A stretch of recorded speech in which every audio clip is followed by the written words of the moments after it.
growing up, when I start to make my first paycheck, wow, I go crazy. I really go crazy. I will spend, yes, make it rain. Although don't rain a lot lah, it's drizzle.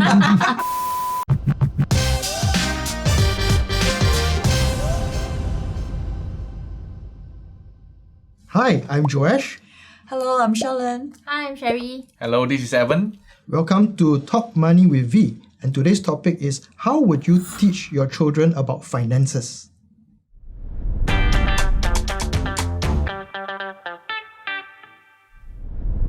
think this question a bit wrong.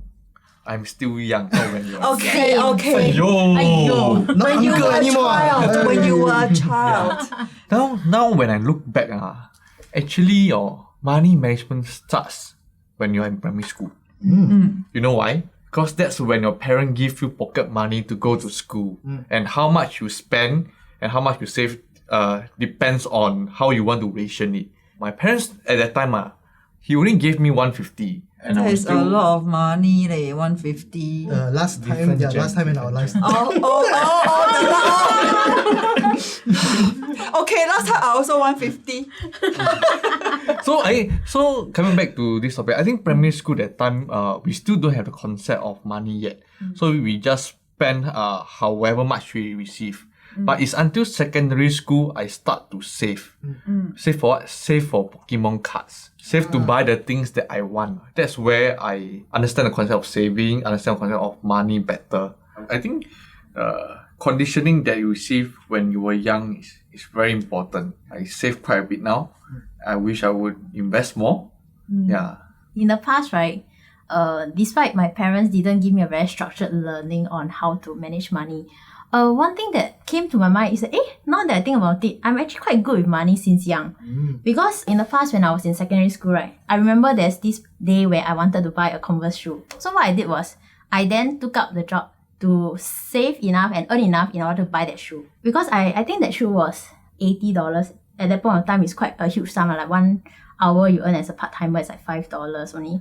So it took me quite long, I think 2 to 3 months in order to get that amount to save up the $80. And then the moment when I reached the $80 is where I then decided not to get the shoe. Because the concept of money comes to, this pair of shoes cost 2 months of my time. So do I really want to spend on that? Yeah, so that actually gives me a very different perspective on like the needs and the wants. And then you have a context of that amount as well. Yes, correct. So I'm actually quite thankful of the education, the way how my parents educate me on money. I was very blessed because I'm the only child. So, only child, everything is given to you. Although, yes, they did also speak about, saving and all that. But I don't feel as much of the pinch because whenever I need something, they're always there to provide. That's the impression that I have of my parents. But it also didn't build up some other fundamentals, I guess you could say. I grew up having a love-hate relationship with money. Why do I say so is that, during my time, it has been told to me very strictly that this 50 cents a day is yours. And if you want to buy anything fancy, you have to save the money to buy it for yourself. And it's up to you what you want to buy. So growing up, when I start to make my first paycheck, wow, I go crazy.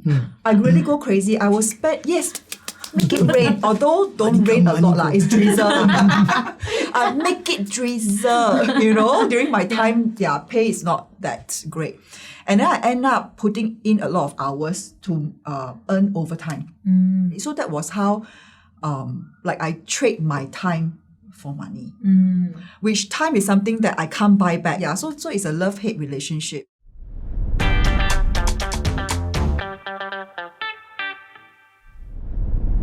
Yes and no. So I'll teach them to save up first and maybe a little bit of investment factors. Going to deep down investment might be too chim for them lah. So what I will teach them is like compounding, the concept of compounding. So let's say today you save $1, tomorrow you save $1.10, next day you save $1.20. So to let them see the results that they have in their piggy bank. I think the concept of compounding and time is very important. Will you do the same when you have your own children? If you have your own children? Actually, if my own kids, what I will do, I think I'll give it more on a weekly basis. Structured and then... Yeah, more structured. I don't have kids myself, but I know of my friends who, the way they educate their children about finances is they have to earn it. So other than the pocket money that they get is for their subsistence living, right? So example, you have got $1, that's for your food and drinks, right? When you have your recess time. Whatever is left from that pocket money, they can save it. And other than that, if they want more, then they will have to do chores. For example, if you fold your own clothes, then for one piece of shirt or whatever, you get 20 cents kind of thing. So then that's where they start accumulating their extra money. And then they set a target as well too. So the minute you save, let's say $20, then from the $20, you can take $2 to go and buy something that you like. So that's their reward.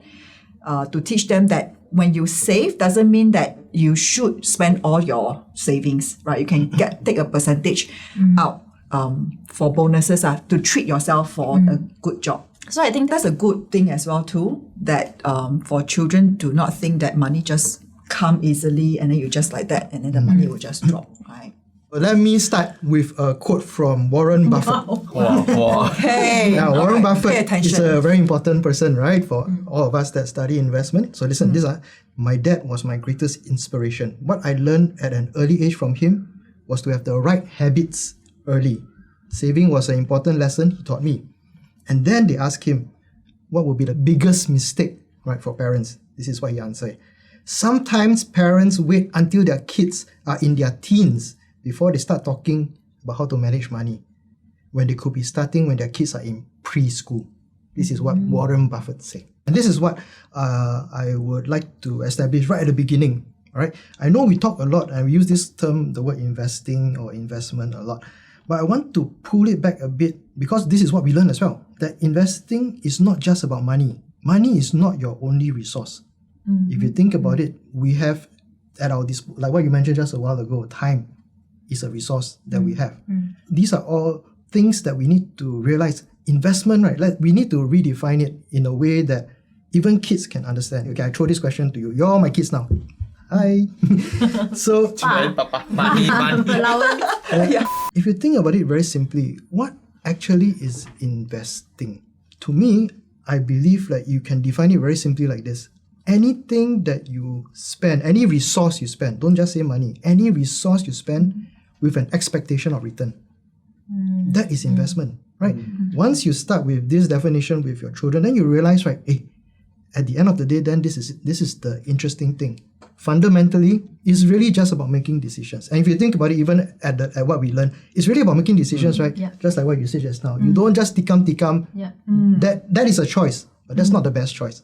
And it has to come with consequences. You make a decision, you must live with the consequence, right? Is that it? Yes. If you don't have consequences, the impact is not there. So this is the point where I'm very proud to show you the picture of my kids. Wow. Prepare this for everybody to see. Zoom in. Oh. Wow, they both got iPad. That's exactly what I want you to see. Okay, you know why? You know why this is very important? This is the latest one, a Pro also, okay? Latest one. Hours late. We still asking for discount. This one, like, wow. I still use Notepad. Again, right, making better decisions, right? So you need to see, it's not just about the price you pay. Everybody can say already, right? It's the Value you get. value you get, right? And these two iPads, they paid with their own money. I did not come up with a single cent. My kids paid, they made the decision and they paid for their own iPads. That's what I'm trying to tell everybody. The idea about teaching about compounding, all that, all can be taught. And it's not dry. It can be taught in a way that the kids will understand. So, if you have kids, let us know when you like to teach them about finances in the comments below. Alright, that's all for today. So we hope you enjoyed this episode of Talk Money with V. Let us know what other topics you would like us to discuss on the comments below. Wait. And don't forget to like and subscribe. Thank you. Bye-bye. Bye! And welcome to Talk Money with V. Me also. Should we buy this cheapskate Chromebook or should we buy this? What did I say? I say cheapskate Chromebook.